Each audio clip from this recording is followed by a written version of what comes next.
नानी जी, ये लीजिए आपके लिए फूल। अरे वाह, कितने सुंदर फूल हैं। Thank you. हाँ तो बच्चों, आज कौन सी कहानी सुनोगे? आज कोई बढ़िया सी कहानी सुनाइए नानी जी। हाँ तो आओ, पहले बैठो बच्चों। हाँ तो सुनो बच्चों, तैयार हो?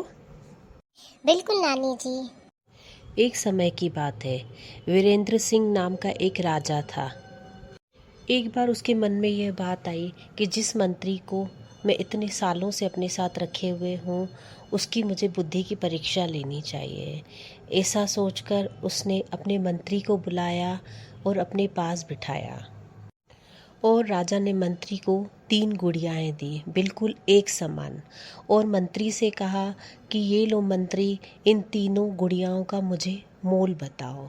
इन तीनों गुड़ियाओं का मोल अलग अलग है। अब ये तुम्हें मुझे बताना होगा कि किस गुड़िया का क्या मूल्य है। मैं तुम्हें 1 दिन का समय देता हूँ। अगर तुम सही उत्तर दे पाए तो तुम्हें इनाम दिया जाएगा, और अगर तुम इनका उत्तर नहीं दे पाए तो तुम्हें मंत्री पद से हटा दिया जाएगा। यह सुनकर मंत्री निराश हो जाता है और तीनों गुड़ियाओं को लेकर अपने घर जाता है। घर जाने के बाद भी वह इसी चिंता में बैठा रहता है कि इन तीनों गुड़ियाओं का मूल्य मैं कैसे निकालूं। तभी वहाँ पर मंत्री की पत्नी आती है और वह मंत्री से पूछती है कि आप इतने उदास क्यों बैठे हो। तब मंत्री उसको सारी बात बताता है और कहता है कि कल तक मुझे इनका मूल्य निकालना है, वरना मुझे मंत्री पद से हटा दिया जाएगा। यह सुनकर उसकी पत्नी कुछ देर सोचती है और उसको अपने साथ कहीं चलने के लिए कहती है। मंत्री की पत्नी मंत्री को अपने गुरु के पास ले जाती है और उनको प्रणाम करके सारी बात बताती है। यह सुनकर वह गुरु मुस्कुराते हैं और बोलते हैं, बस इतनी सी बात। तब मंत्री उन गुरु से आश्चर्यचकित होकर पूछते हैं कि हे गुरु जी, आप इन तीनों का मूल्य कैसे निकालेंगे? यह तो बड़ी ही चिंता का विषय है, क्योंकि यह तीनों दिखने में बिल्कुल एक समान है, तो ये अलग अलग मूल्य की कैसे हो सकती हैं? तब गुरुजी लकड़ी की एक तीली लेते हैं और पहली गुड़िया के कान में डालते हैं, तो वह तीली दूसरे कान से निकल आती है। तब गुरुजी बताते हैं कि इस गुड़िया का मूल्य 10 रुपये है। अब गुरुजी दूसरी गुड़िया को उठाते हैं और उसके कान में भी तीली डालते हैं, तो वह तीली उस गुड़िया के मुख में से निकल आती है। तब गुरुजी बताते हैं कि इस गुड़िया का मूल्य 100 रुपये है। अब गुरुजी तीसरी गुड़िया उठाते हैं और बिल्कुल ऐसा ही करते हैं, उसके भी कान में तीली डालते हैं, लेकिन तीली न तो कान से निकलती है न मुख से निकलती है, वह तीली उस गुड़िया के अंदर चली जाती है। तब गुरुजी बताते हैं कि इस गुड़िया का मूल्य 1000 रुपये है। तब मंत्री गुरुजी से पूछता है कि कृपा कर बताइए गुरुजी, आपने इनका मूल्य कैसे निकाला?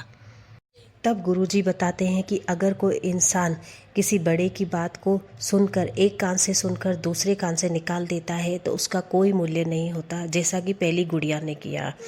दूसरे तरीके का इंसान वह होता है कि किसी बड़े की बात को सुनकर मुख से निकाल दे, तो वह दूसरी गुड़िया की तरह हुआ, थोड़ा सा मूल्यवान। किंतु तीसरे तरीके का व्यक्ति होता है जो किसी गुणवान व्यक्ति से बात सुनकर उस बात को न दूसरे कान से निकालता है, न ही मुख से निकालता है, बल्कि वो उसके अपने अंदर धारण करता है, जो उसके लिए शिक्षा का शास्त्र बन जाता है और उसके जीवन में एक अच्छा बदलाव लाता है। इसीलिए यह तीसरी गुड़िया कीमती है। अब मंत्री पूरी तरह से समझ जाता है और खुश हो जाता है, और वह गुरुजी को प्रणाम करके मंत्री और उसकी पत्नी अपने घर आ जाते हैं। मंत्री अगले दिन जाकर राजा को तीनों गुड़ियाओं का मूल्य बताता है कि यह गुड़िया 10 रुपये की है, यह गुड़िया, दूसरी गुड़िया 100 रुपये की है और तीसरी गुड़िया 1000 रुपये की है। यह सुनकर राजा बहुत प्रसन्न होता है और मुस्कुराता है, और वह उससे मंत्री से पूछता है कि तुम्हारा जवाब बिल्कुल सही है, किंतु तुमने इनका मूल्य कैसे निकाला? तब मंत्री राजा को पूरी बात बताता है। इसी तरह बच्चों, अगर हमारे बड़े जो हमको कुछ बोलते हैं, तो हम अगर उनकी बात को एक कान से सुनकर दूसरे कान से निकाल देते हैं, तो हम पहली गुड़िया की तरह हुए। अगर हम उनकी बात को सुनकर मुख से निकाल देते हैं, तो हम दूसरी गुड़िया की तरह हुए। और इसी प्रकार अगर हम अपने बड़ों की बात को सुनकर अपने जीवन में लगाते हैं, तो हम तीसरी गुड़िया की तरह मूल्यवान बन जाते हैं। इसीलिए हमें अपने बड़ों की बात को सुनना चाहिए, समझना चाहिए और वो जो कहते हैं उसे अपने जीवन में अपनाना चाहिए, क्योंकि वो जो कहते हैं वो हमारे भले के लिए होता है। तो ठीक है, समझे बच्चों?